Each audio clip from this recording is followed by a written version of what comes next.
O Deus poderoso, o Senhor, falou e chamou a terra desde o nascimento do sol até o seu ocaso.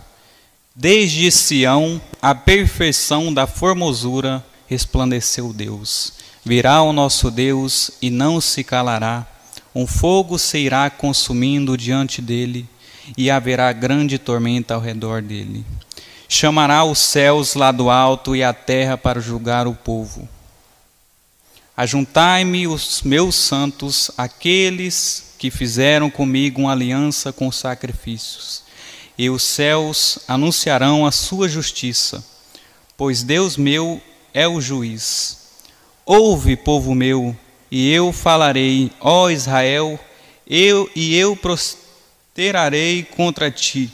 Sou Deus, sou o teu Deus. Não te repreenderei pelos teus sacrifícios ou holocaustos que estão continuamente perante mim. Da tua casa não tirarei bezerro, nem bodes dos teus currais. Porque meu é todo o animal da selva e o gado sobre milhares de montanhas. Conheço todas as aves dos montes, e minhas são todas as feras do campo. Se eu tivesse fome, não te diria, pois meu é o mundo e toda a sua plenitude. Comerei eu carne de touros, ou beberei sangue de bodes?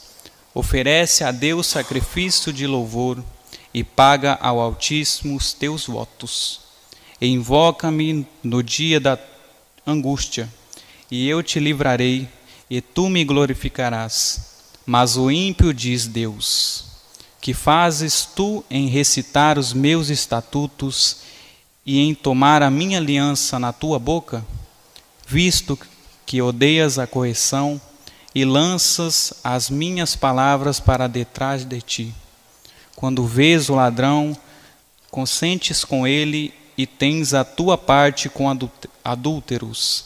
Soltas a tua boca para o mal e a tua língua compõe o engano. Assentas-te a falar contra teu irmão, falas mal contra o filho de tua mãe. Essas coisas tem feito e eu me calei. Pensavas que era tal como tu, mas eu te repreenderei e as porei por ordem diante dos teus olhos. Ouvi, pois, isto, vós que vos esqueceis de Deus, para que eu vos não faça em pedaços, sem haver quem vos livre. Aquele que oferece o sacrifício de louvor me glorificará, e aquele que bem ordena o seu caminho, eu mostrarei a salvação de Deus. Amém. Glória a Deus. Vamos passar para a segunda parte neste momento. Que Deus seja louvado.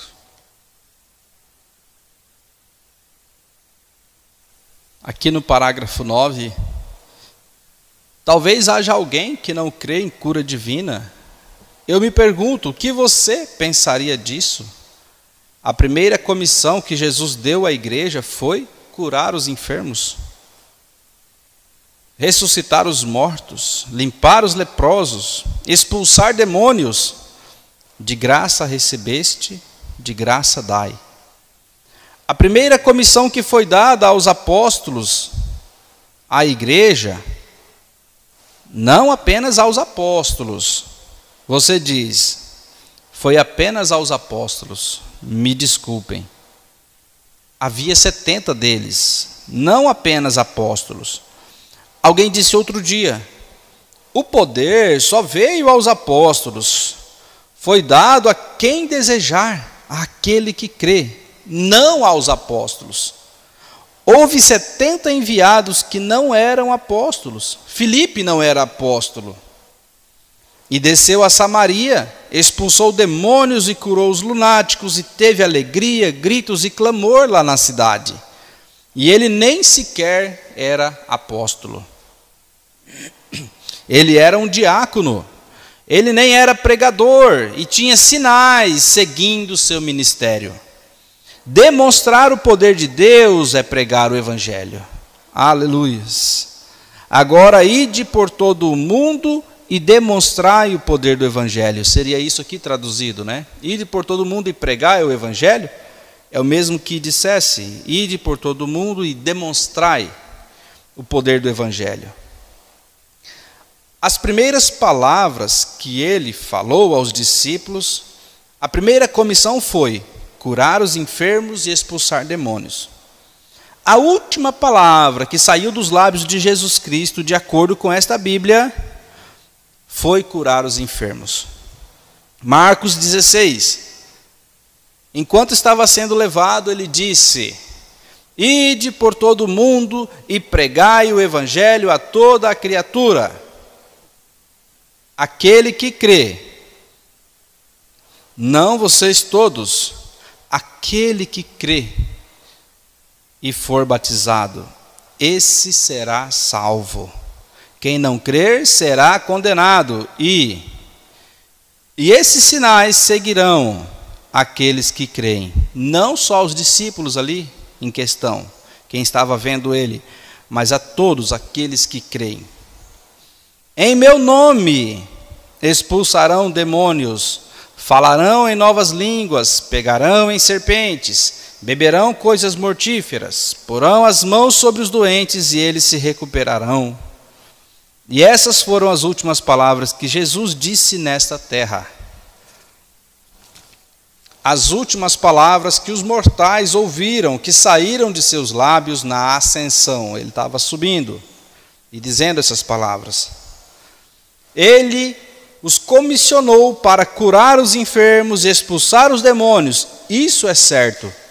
Eles disseram que esse seria o sinal de que o evangelho estava sendo pregado. Olha, então, ele dá a regra e mostra que se isso acontecer, então, é que o sinal dele está sendo pregado, está sendo vivido, né? Agora, quero colocar isso diante de vocês, amigos. Onde o evangelho está sendo pregado? Façamos essa pergunta para cada um de nós mesmos. Pergunte para você mesmo, onde o evangelho está sendo pregado? Onde está? Jesus disse, eu disse a uma igreja excelente, não faz muito tempo, eu estava tendo uma pequena reunião e perguntei, quantos creem? Havia 300 ou 400 pessoas ali. Eu disse, quantos creem que estas palavras são verdadeiras? Jesus disse, ide por todo mundo e pregai o evangelho a toda criatura, quem crer e for batizado será salvo. Quantos creem que aquele que crer e for batizado será salvo? Levantem suas mãos. Todos levantaram suas mãos, como vocês fariam aqui por todas as partes. Quantos creem assim? Levante sua mão. Vou tentar nesta audiência. A Mambrana faz um teste ali com aquele pessoal agora. Vamos ver? Aquele que crer e for batizado será salvo. Aquele que não crer será condenado. Isso está certo? Você em casa, isso está certo? Você certamente levanta a sua mão confirmando, né? Agora eu disse, vocês todos creem que isto é obrigatório? Certamente, eu disse. Então, ele disse, estes sinais seguirão aos que crerem. Em meu nome expulsarão demônios, falarão em novas línguas, pegarão serpentes, beberão coisas mortíferas, imporão as mãos sobre os enfermos e eles se recuperarão. Eu disse, quantos de vocês creem nisso? Não houve mãos levantadas. Só para constar, desde que não estejam fazendo nada, contanto que eles possam voltar a fazer o que eles quiserem e seguir em frente e pertencer à igreja, está tudo bem. Mas quando se trata de confronto, isso é diferente. Podemos ver que diante de uma audiência, todos acreditavam que isso era verdade. Mas quando você é comissionado a ir para o combate com essa atitude, as mesmas mãos não foram levantadas, porque há uma concepção de que essa briga não é minha, é do pastor ou do irmão A, do irmão B. Eu só vou na igreja, entrego o meu dízimo, está tudo certo. É uma briga individual, irmãos. O irmão Brana diz assim: quando você é convidado para o confronto, então aí muitas mãos não se levantam. Ah, é verdade, mas não é comigo. É com você sim. Se você tem crido na palavra de Deus, não pense diferente. O irmão Brana nos ensina, é uma briga individual, é um confronto individual.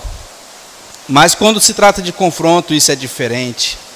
Não faz muito tempo, um certo homem religioso que tem uma transmissão maravilhosa a nível internacional, eu estava em uma cidade grande aqui na América e estava realizando uma reunião. E eles tinham um pequeno local e as pessoas estavam realmente famintas. Quando a gente está com fome, a comida nem mal está pronta lá, você já come e é uma delícia, é muito bom, né? Está ansioso. Elas estavam com fome da palavra. Você não pode alimentar as pessoas a menos que estejam famintas. Você não podia, se um homem tivesse acabado de se sentar e comido um ótimo bife grande ou algo assim, e estivesse tão farto a ponto que teria de deixar sua torta, né, sua sobremesa, né, e ter o sorvete na mesa, ainda assim eu não poderia deixá-lo interessado, falando com ele sobre qualquer coisa para comer. Ele não quer. Esse é o problema da América, esse é o problema do mundo, vamos dizer, hoje. Eles não querem isso. Eles não estão famintos o suficiente, não é mesmo? Eles estão querendo se divertir um pouco. Um povo louco por prazer. Eles só querem conforto, luxo e coisas assim. E não sabem que o julgamento está caindo sobre eles o tempo todo. Eles falham em não ver isso, mas não querem vê-lo. Eles gostam de filosofia e de alguém que possa ir à rádio e contar algumas piadas, obscenidades e algo assim. E eles ligam o rádio, pegam suas televisões, voltam para casa e deixam que a igreja se esvazie. É isso que está no coração deles, isso é o que faz, isso é o que fazem. O diabo sabe como colocar seu programa em ação. Ele ensinou a todos vocês, pessoas santas, bem, você não deveria ir ao cinema. O irmão Brana pregou essa mensagem, deixa eu ver a data aqui, em 1953, né? Eu acredito que nessa época aqui o cinema estava em alta, né? No mundo. Vocês ensinam a seus filhos aqui, não faz muito tempo. Vocês ensinaram a seus filhos aqui, não faz muito tempo, mas o diabo colocou um sobre vocês. Ele simplesmente trouxe o cinema para dentro de sua casa. Isso é verdade. Isto é correto. Disse, está tudo bem. Veja, ele tem... Você sabe que eles costumavam dizer que o diabo saiu de moda, mas ele não abandonou os negócios. Isto é certo. Ele ainda está nos negócios e agora é muito mais astuto do que costumava ser. À medida que as pessoas ficam mais astutas, ele também fica. E ele simplesmente se mete ali. Vê? Irmão, eu lhe digo que se você quer um esconderijo, faça isso agora, e isto é certo. Esconda-se debaixo do sangue de Jesus Cristo. É uma desgraça como todas essas coisas que temos em nosso mundo nessa condição atual. 80% delas vêm de Hollywood. E ainda assim é o exemplo para o mundo. É ali onde o ritmo é definido para todo mundo moderno, o que sai de Hollywood. E agora eu não digo que tudo em Hollywood está poluído. Eu recebi alguns homens em minha casa há pouco tempo, a companhia de filme Westminster, que vieram lá para fazer um filme. Pediram-me permissão se eles poderiam fazê-lo e comparecer às reuniões. Eles o puseram na tela e chamaram de o profeta do século XX. Então os irmãos de Hollywood foram lá e filmaram, né? Umas pessoas de Hollywood. E vão para a Palestina para organizar uma reunião. E esses companheiros que eu conheci são um grupo que fez esse filme Sansão e Dalila e assim por diante. E todos eles eram... A primeira coisa que eles fizeram quando entraram, eles, antes de me fazerem as perguntas, disseram: podemos nos ajoelhar e fazer uma oração? Um grupo de cavalheiros. Fiz uma pergunta e disse: vocês são todos de Hollywood? Sim, senhor. E eles se apresentaram. Eu disse: bem, qual é o seu negócio? A casa estava cheia de pessoas pelas quais ia ser orado. Eles disseram: reverendo Brana, nós apenas viemos entrevistá-lo. E eles começaram a apresentar seu plano e o que eles queriam. Eles tinham caminhões, luzes e outras coisas. Quase mataram minha esposa de susto quando ela viu todas aquelas coisas chegando ali daquela maneira. Eles entraram e queriam maquiar a todos. Minha esposa nunca usou maquiagem em sua vida. Então, ela não queria nada disso. Então eu disse: bem, tirem as fotos que se quiserem, isso não importa para mim. E disse: e as remunerações? Perguntaram para ele, né? E o dinheiro que o senhor vai ganhar com essa publicação, irmão Brana? Eu disse: entregue tudo para as missões no exterior. Cada parte disso. E entregue aos missionários para ir ao exterior ou algo assim. Quanto a mim, não quero nada disso. Eu disse: eu não aceitaria. Agora, a questão é que aonde você for, você vai encontrar o bem, o bom e o mal. Então, o irmão Brana estava se referindo, né, que Hollywood é um exemplo de moda para muitos, porém tem o bom lá também, né? Nem todos são maus. E ele está embasando isso aqui para nós. No 17. Eu não me importo para onde você vai encontrá-los, o bom e o mal, né? Você pode entrar em restaurantes à beira da estrada, onde queira ir, você encontrará o bom e o mal. Mas o fato é que eles estão caídos, cada homem. Nós não queremos ver ninguém perdido, mas eles estão caídos e não ficam quietos para ouvir a graça de Deus que pode levantá-los. Por quê? Você sabe onde isso começou, amigo?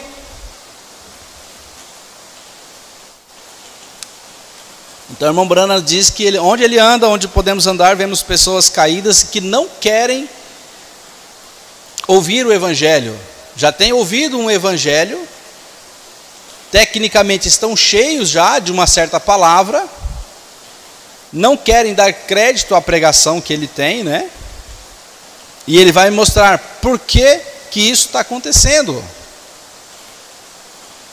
Vocês sabem onde isso começou, amigo?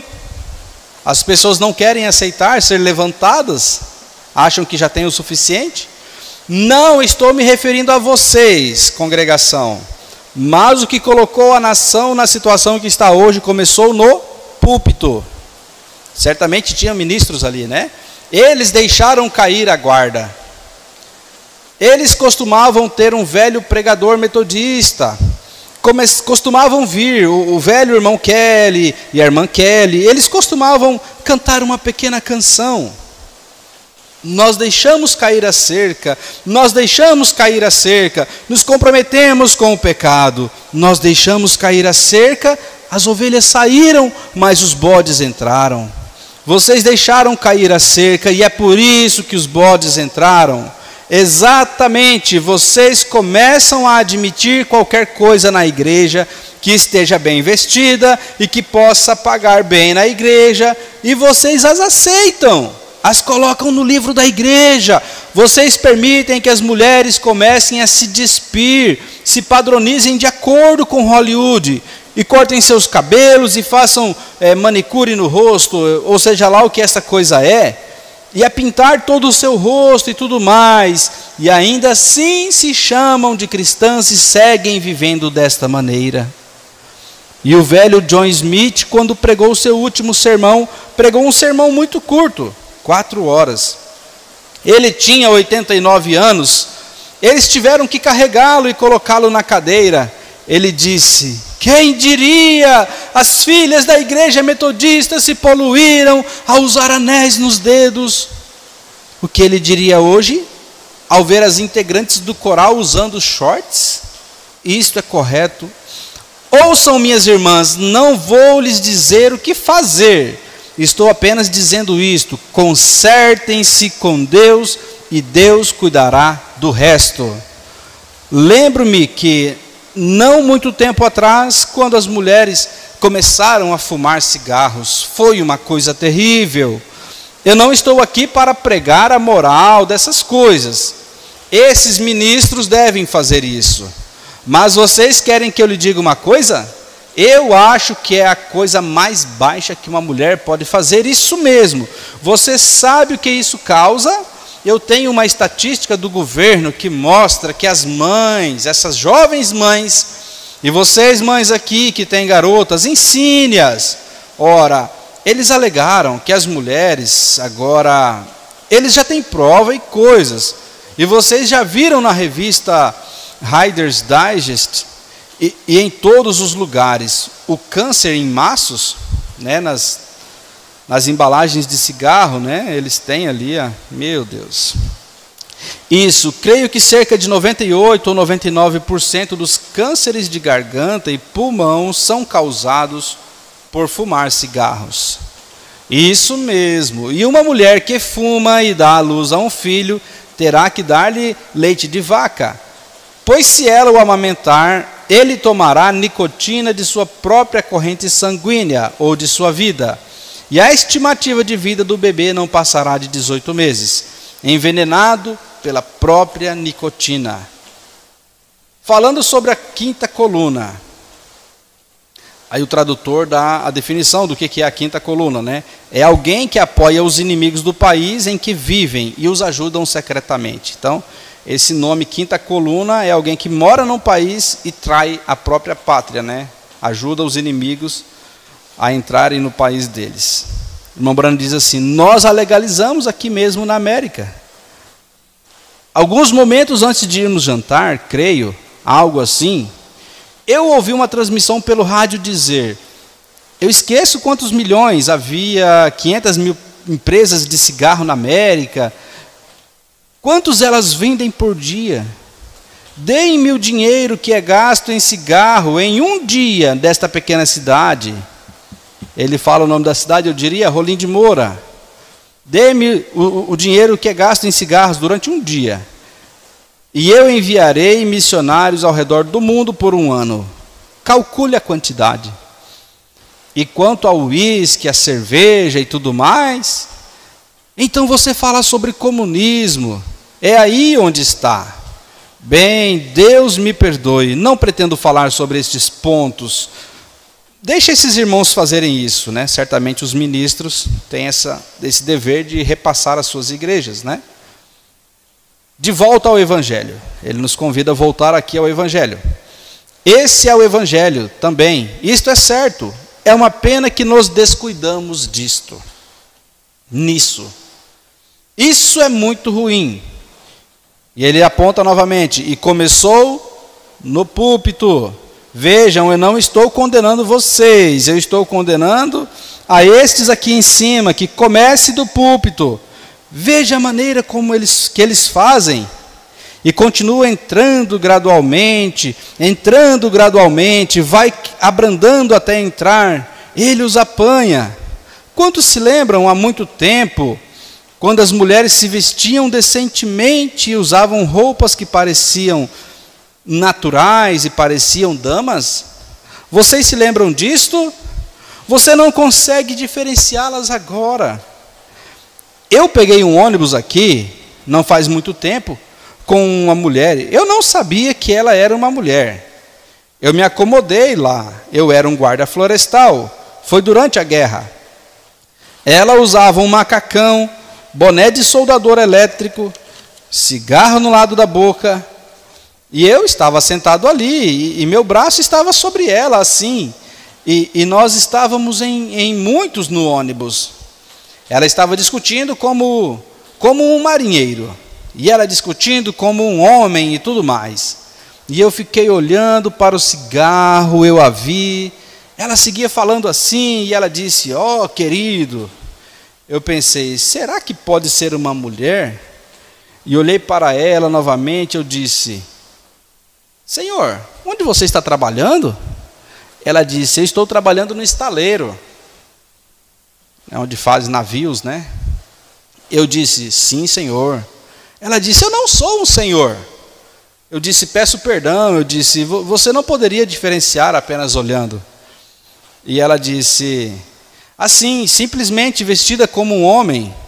E você sabe que a Bíblia diz que uma mulher que veste uma roupa que se pareça com a de um homem é abominação para Deus.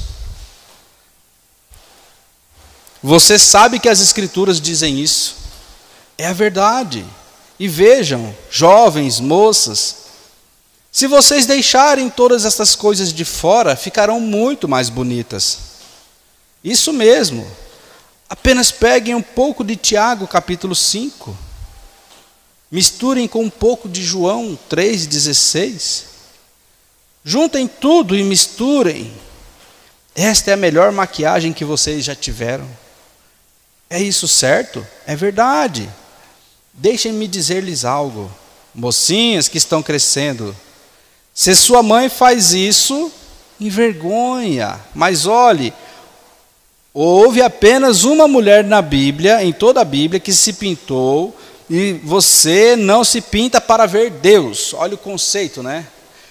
Às vezes a gente vê essa situação, né? Em todo respeito aí a opção, né, de cada um, mas eu fico observando.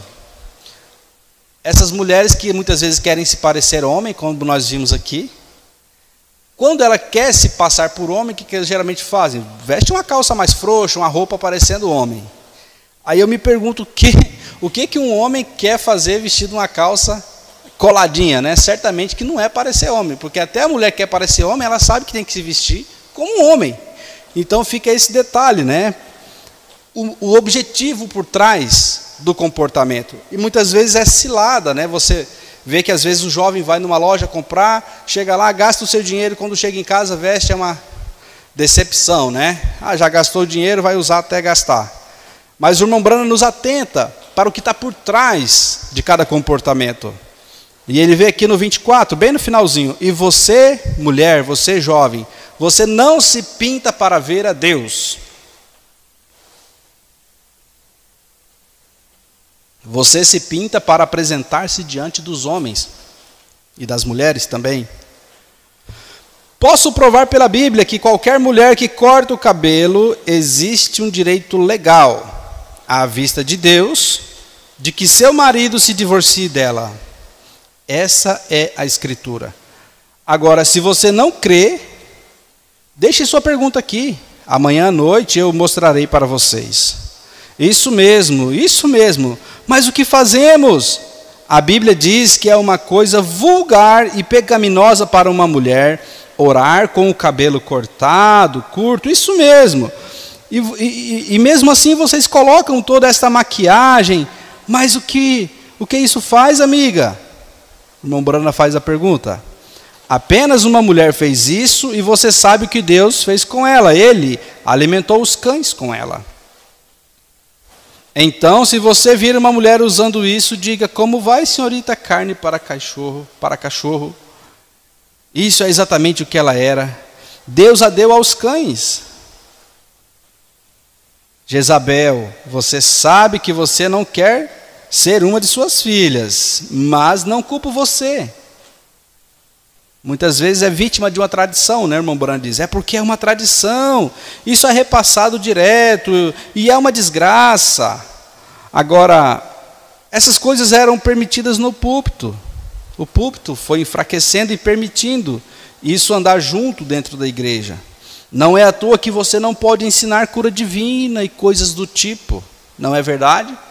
Então, como que você vai pregar, demonstrar o evangelho, vivendo uma vida a qual os púlpitos têm permitido ser enfraquecidos, né? O irmão Branham lamenta muito isso e mostra onde foi o problema. Não se admire que você não pode. É uma pena, é verdade. não é de se admirar que eles tenham. Deus queria amor, Deus queria santidade, amor, cooperação. Mas hoje somos sectários. Ou seja, seguimos seitas, ou seja, conceitos de homens, ao invés de seguir a palavra de Deus. Minha igreja não crê nisso, a minha faz isso e a minha faz aquilo. Aqui não muito tempo atrás, uma jovem em nossa cidade, nós tivemos uma jovem lá no tabernáculo, ela parecia meio antiquada, eu acho. Ela penteava seu cabelo para trás tão puxado que seu rosto brilhava. Ela era uma dama, e então havia outra jovem que pertencia a uma igreja muito importante. Irmão, ela era bem selvagem, e ela ia aos bailes, e seguiu assim por muito tempo.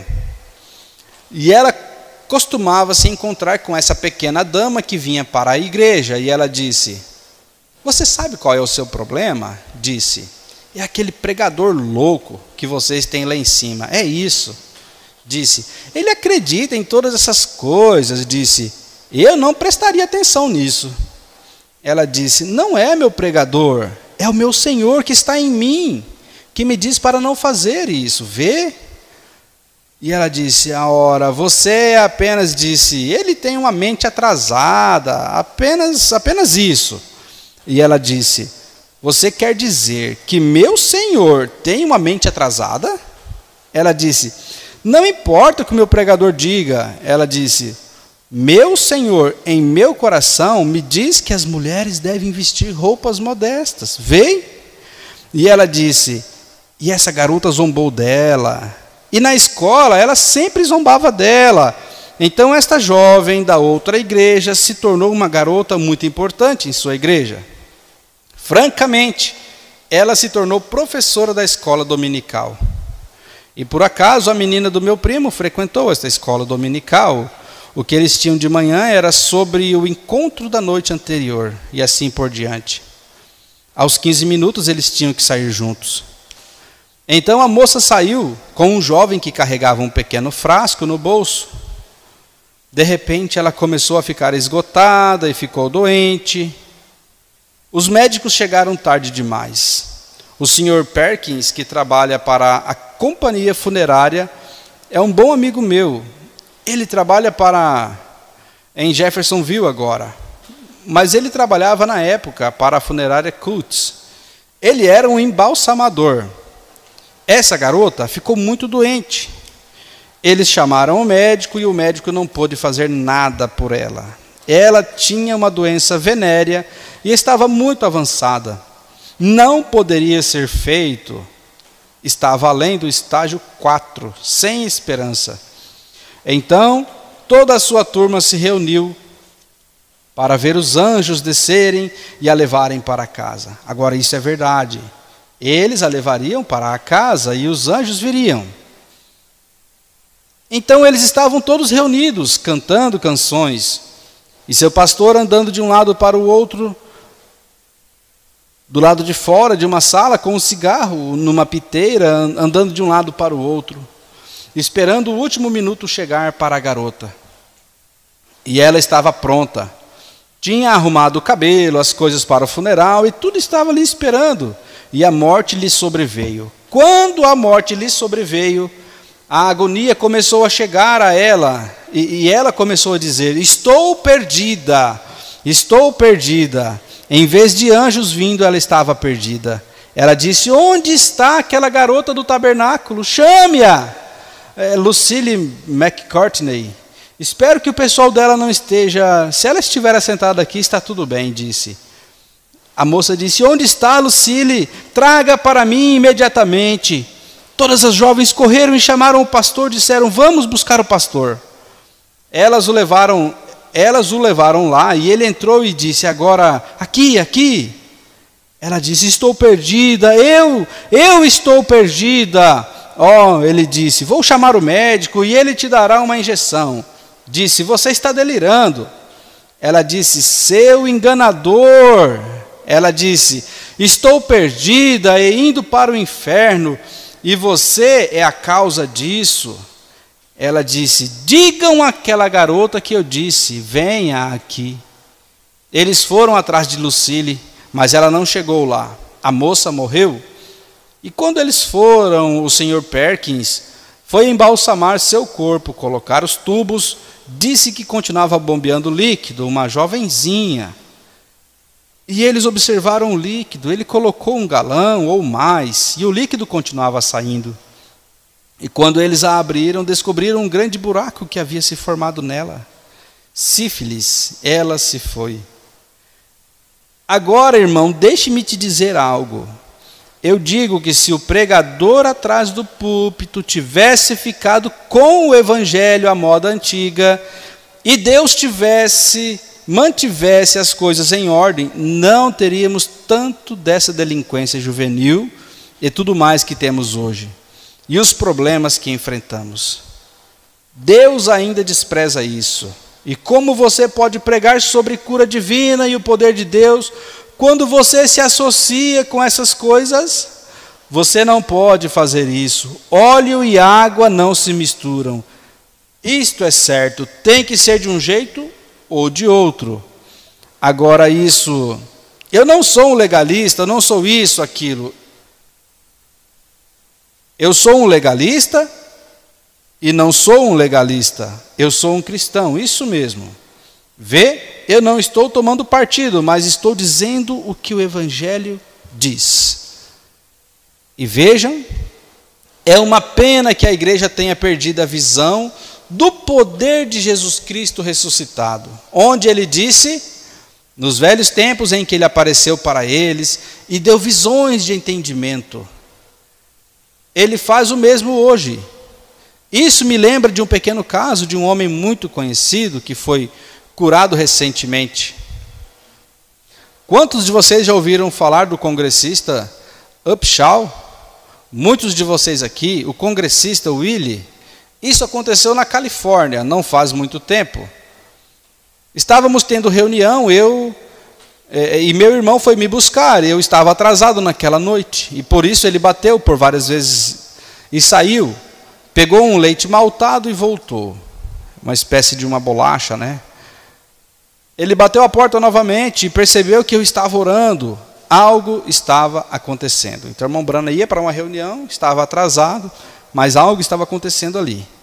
Exatamente como aconteceu há pouco. Então, eu cheguei no culto, milhares de pessoas estavam aglomeradas lá dentro. Nós estivemos lá por 4 ou 5 dias. Então acho que quando cheguei à plataforma algo aconteceu.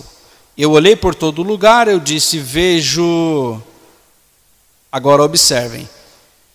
E vocês verão agora quais são os resultados. Eu olhei dessa maneira, eu disse, e Deus, que é meu juiz, sabe que eu nunca tinha ouvido falar de Willie Upshaw na minha vida.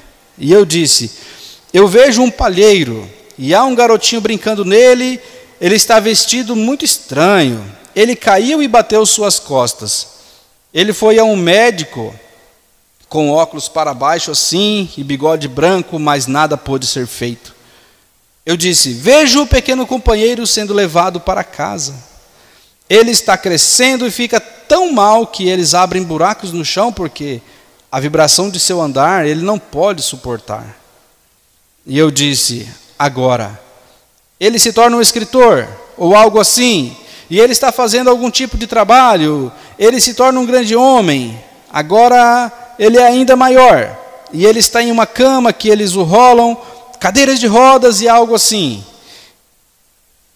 Ele pode se levantar, mas tem que usar muletas sobre seus ombros e lados, e ele tem que andar dessa maneira, e a visão me deixou.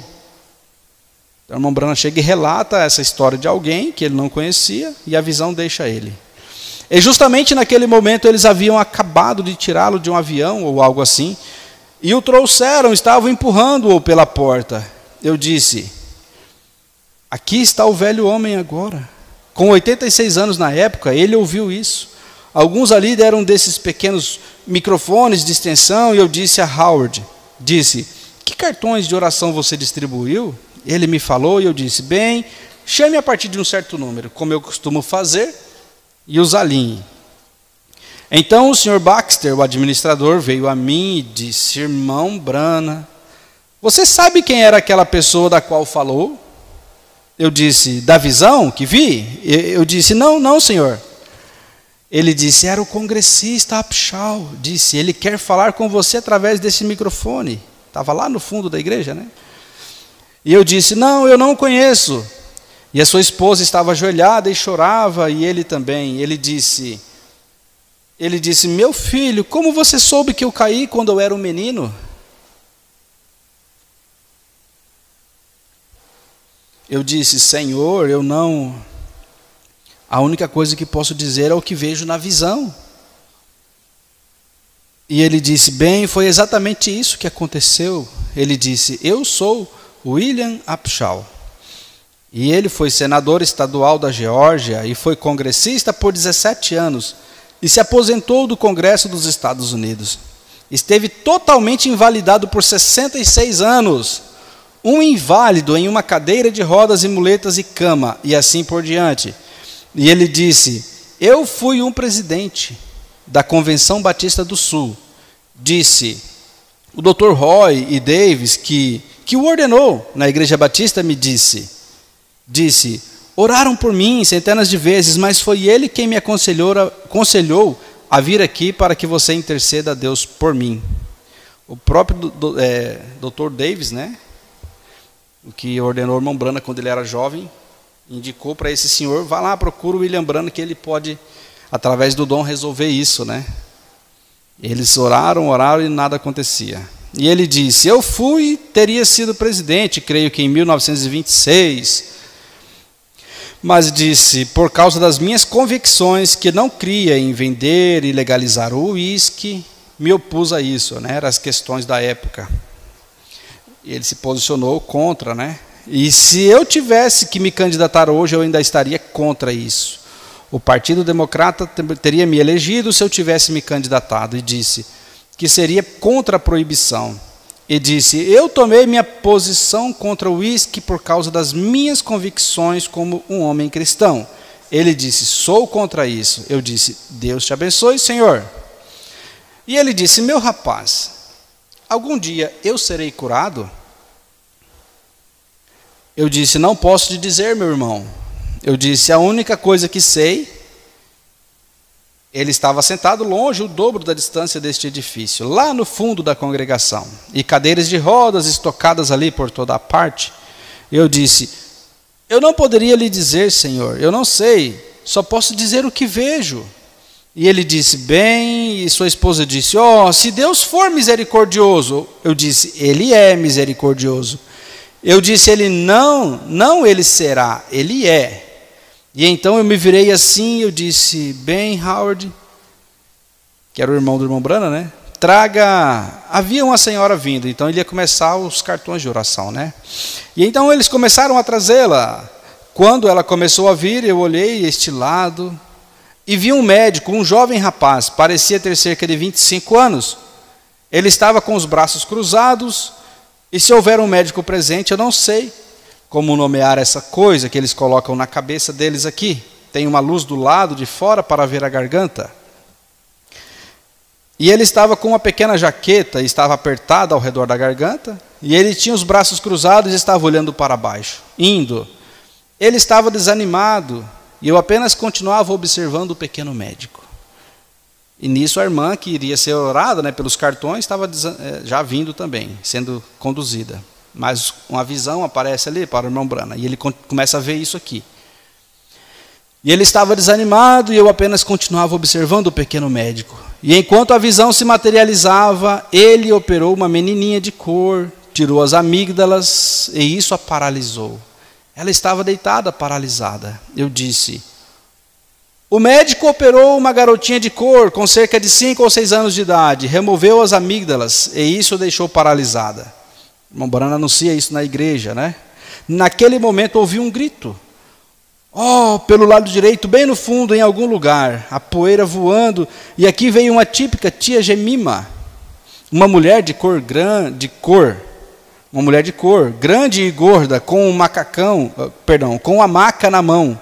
Uma maca de ambulância, e ela tinha aquele braço grande empurrando os ajudantes por todo lugar. Era a bebê dela gritando ao máximo de sua voz. Bem, a única maneira de mantê-la fora da plataforma foi alinhar um grupo de ajudantes aqui. E ela simplesmente disse: misericordioso Senhor, essa era a minha bebê. E esse é o mesmo tipo de homem que operou minha bebê. Ela disse: pastor, minha bebê será curada? Eu disse: tia, eu não sei dizer. Eu disse: não posso dizer. A única coisa que eu posso dizer é o que vejo. Eu disse: eu poderia dizer que creio, orar pela bebê, mas dizer que vai ser curada, eu não sei. Eu disse: certamente, apenas pense numa pobre mulher de cor, analfabeta, sentada naquela fileira lá atrás. E o Deus Todo-Poderoso, movendo uma visão aqui, preocupado com ela. Você poderia imaginar? Deus não faz acepção de pessoas. Ele respeitará um coração sincero. E não se importa onde ele esteja. Isso mesmo. Aleluia. Eu acho isso maravilhoso, né? A formalidade do cartão de oração estava vindo a pessoa, mas antes disso, Deus tocou pela sinceridade do coração daquela mãe, né? E traz ali uma visão, ó, irmão Brana. E aqui estava ela de pé, ela apenas continuava lá, e os ajudantes tentando acalmá-la. Então a primeira dama apareceu, a primeira dama que foi convidada, né? Não a primeira dama do país, mas a primeira senhora que estava vindo pelo cartão. Apareceu, e eu ainda não tinha chegado ao caso dela para falar com ela. Eu vi algo se movendo novamente e olhei, e bem sobre a audiência como esta, veio tipo uma faixa escura, e eu comecei a observar esta faixa. E ela se materializou em uma estrada, ou rua, ou algo assim, e pela rua ia essa menininha de cor, com uma boneca no braço, aleluias, embalando aquela boneca. Irmão, era isso, eu sabia, todos os demônios do inferno não poderiam impedir isso. Então, não, Deus disse isso, isso resolve tudo. Eu sabia que ia acontecer, eu pensei: louvado seja o Senhor. Eu disse a essa senhora, desculpe, eu disse: tia, você é cristã, sem dúvida. Ela disse: fui criada desde bebê para ser uma cristã. Ela disse: Senhor, minha bebê. Eu disse: agora levante-se apenas um minuto. Eu disse: não chore. Eu disse: Jesus Cristo ouviu sua oração e curou sua bebê. E ela disse: minha bebê vai ficar bem? Eu disse: está tudo bem. E ela disse: você quer dizer que a minha? E a garotinha disse: mamãe, olha aqui. E ela pulou, e aquela pobrezinha e mulheres sentadas por ali desmaiaram. Aleluias. E ela pulou, e aquela garotinha pegou pela mão e desceram. Fez com que eles ficassem quietos. E no meio da audiência elas foram segurando as mãos uma da outra, louvando a Deus, saindo pela porta. Eu fiquei parado assistindo. Pessoas choravam enquanto elas saíam pela porta. Comecei a me virar para a mulher e olhei para o outro lado da plateia. E lá estava aquele velho congressista. Agora, ele estava vestido com um terno azul e uma gravata vermelha. Mas dessa vez ele usava um terno marrom claro, com listras. Na visão, né, ele estava com um terno marrom claro, com listras brancas. E ele usava um desses chapéus como eu uso. Francamente, é ele quem os envia para mim. Então ele estava com um daqueles chapéu sulista, o pequeno Stetson. E ele estava indo, tirando o seu chapéu com sua polidez, muito sulista, você sabe, abanando o seu chapéu como um cavalheiro descendo a rua, assim, caminhando entre as pessoas. Eu sabia que Deus tinha feito isso. Quando isso acontece, irmão, assim como essa reunião na Índia e que vai acontecer na África, não há nada no mundo que possa tirar isso de mim. Eu sei o que vai acontecer. Quando Deus o diz, nunca falha e não pode falhar. E Deus é Deus. Isso não é fé. Isso é apenas repetir o que Ele disse para fazer. Eu sabia que aquele homem estava curado. Eu olhei novamente e pensei: agora é a hora. Eu disse: congressista. Ele disse: sim, meu filho. Eu disse: gostaria de te fazer uma pergunta. E ele disse: sim, senhor. Eu disse: você tem um terno marrom com listras? Ele disse, sim, senhor, meu filho, comprei-o antes de ontem. Eu disse, bem, irmão, meu irmão em Cristo, apesar de você ter passado 66 anos sobre muletas, cadeira de roda e cama, e agitado, e tem crido em cura toda a sua vida. Apesar de todo esse transtorno, você ainda tem crido, né? Toda a sua vida tem crido na cura divina. Isso mesmo, eu disse, mas... E se posicionou contra o mal, recusou-se a tornar-se presidente, porque você escolheu a coisa certa. Deus te honrou e Jesus Cristo te curou. As decisões que nós tomamos com a palavra de Deus, Deus nos honra, irmãos. Aleluias. Deus te honrou e Jesus Cristo te curou. Ele disse, Deus seja louvado, meu rapaz. Ele disse, se Jesus Cristo algum dia me deixar andar sem muletas e outras coisas, disse, eu passarei o resto dos meus dias, os quais eu sei que são poucos, eu os gastarei para a sua glória. Eu disse, congressista, eu me senti desmaiando. Alguém me segurou, eu disse, em nome de Jesus Cristo, fique de pé. Deus te curou. E aquele homem que esteve inválido por 66 anos, o congressista dos Estados Unidos, levantou-se, correu para a plataforma, abaixou-se, tocou os dedos dos pés, voltou a levantar e ficou perfeitamente normal enquanto viveu. Isso mesmo, ele foi ver Churchill, foi visitá-lo, esteve em pé na reunião de Billy Graham, nos degraus da Casa Branca, e cantou diante dos congressistas, apoiado sobre os braços eternos. Deus, o homem viveu muito. Ele viveu anos depois disso. Isso foi cerca de 4 anos atrás. O irmão Bosworth esteve com ele. Nós estivemos nas reuniões. Ele atravessou o país. Levei minha própria oferta de amor e muitas coisas para ele e o ajudei a comprar um carro. Ele atravessou o país testificando desde escolas e outros lugares em toda parte do poder do Deus vivo. Aleluias. Parece que se Deus quisesse curá-lo, ele o teria curado quando ele era jovem e seus ossos eram todos flexíveis e mole.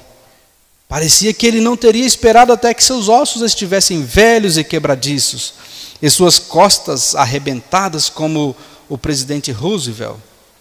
Mas aquele homem ficou inválido por 66 anos em cadeiras de rodas e macas e só podia andar com apoio de muletas.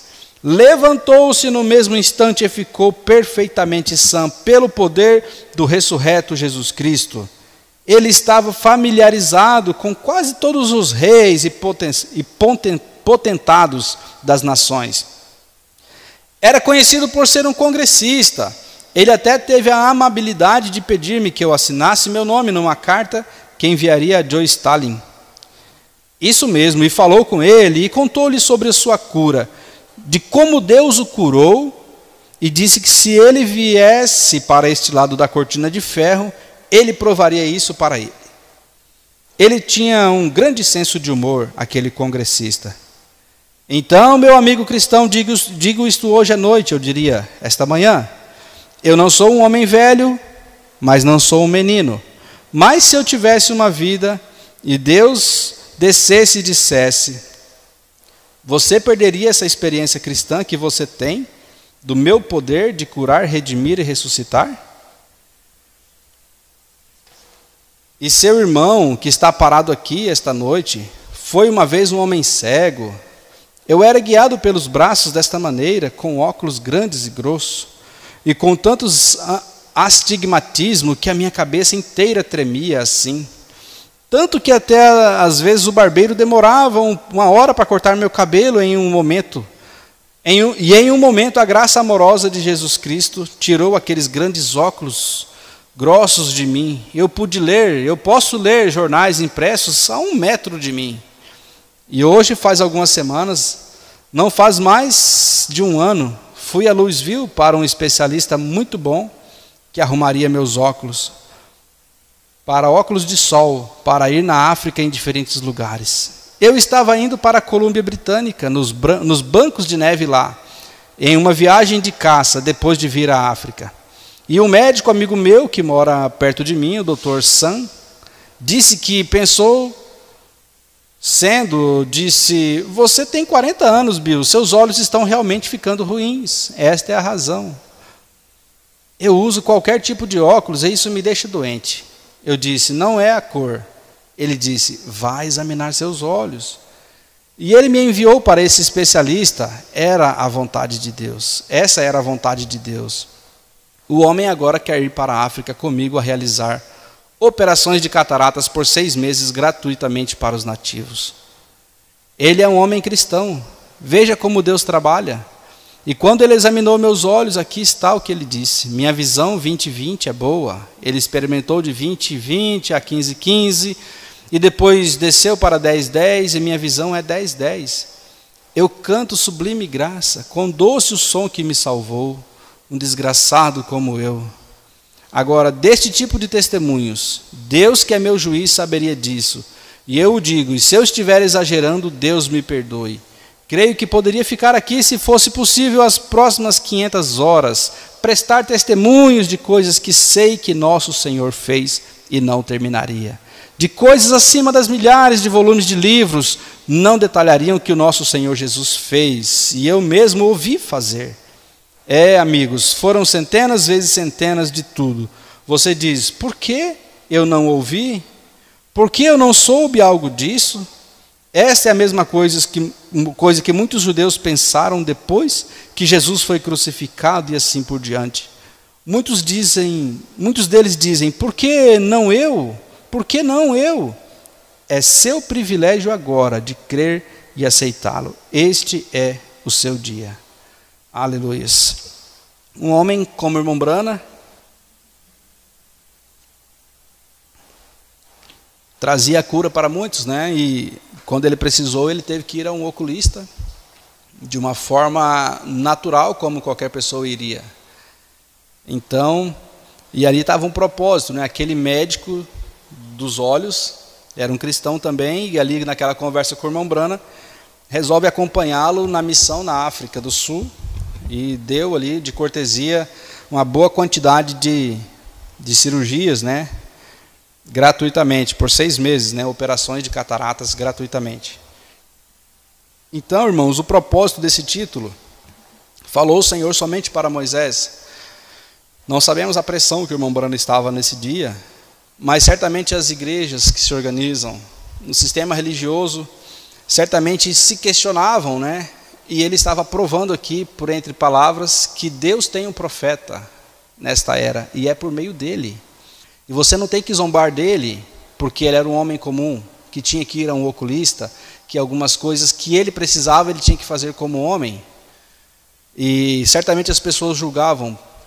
E em resumo, ele traz que o problema da delinquência hoje, dos assim chamados cristãos, muitas vezes não são do próprio povo a culpa, e sim dos ministros que têm feito parceria com o pecado. Então a manifestação do poder de Deus não é operado, e as pessoas vão se relaxando e vivendo uma vida comum, e isso vai os afastando de Deus. Então o evangelho não é pregado, ele acaba sendo apenas ensinado. Mas o irmão Branham nos diz aqui nessas últimas palavras, é seu privilégio agora de crer e aceitá-lo. Este é o seu dia. Você pode dizer para você, este é o meu dia? Amém? Eu digo, este é o meu dia de pregar o evangelho com minha vida. Não vamos perder a oportunidade. Amém? Amado Senhor, aqui nós estamos, Pai, nesta manhã, agradecidos, Pai, por quem o Senhor nos tem tornado neste dia filhos e filhas do Senhor. Pai, ajuda-nos agora a compreender, abra-nos nosso entendimento, Pai, para compreender aquilo que o Senhor quer que façamos nesse momento exato. Pai, nós tão somente agradecemos aqui por esta lista de irmãos que têm se pronunciado, que estão na transmissão, nesse momento de restrição, nesse momento de que a pandemia está aí, ó Pai, proibindo de encontros aqui na igreja, mas o Senhor é o mesmo Senhor que está aqui e está também em cada coração, em cada lar, assim como nas reuniões do irmão Branham. Não é apenas a formalidade do cartão de oração que vai trazer a cura, mas é a sinceridade, a fé em seu coração aí onde você estiver. E Deus pode operar tão milagrosamente quanto se você estivesse aqui nesta manhã. Ele sabe o desejo de seu coração. Pai, nós entregamos este momento e agradecemos a Ti, Pai. E logo mais à noite, se assim o Senhor nos permitir, nós estaremos aqui reunidos em nome do Senhor Jesus Cristo. Despeça-nos em paz, por amor do Teu nome. Aleluias.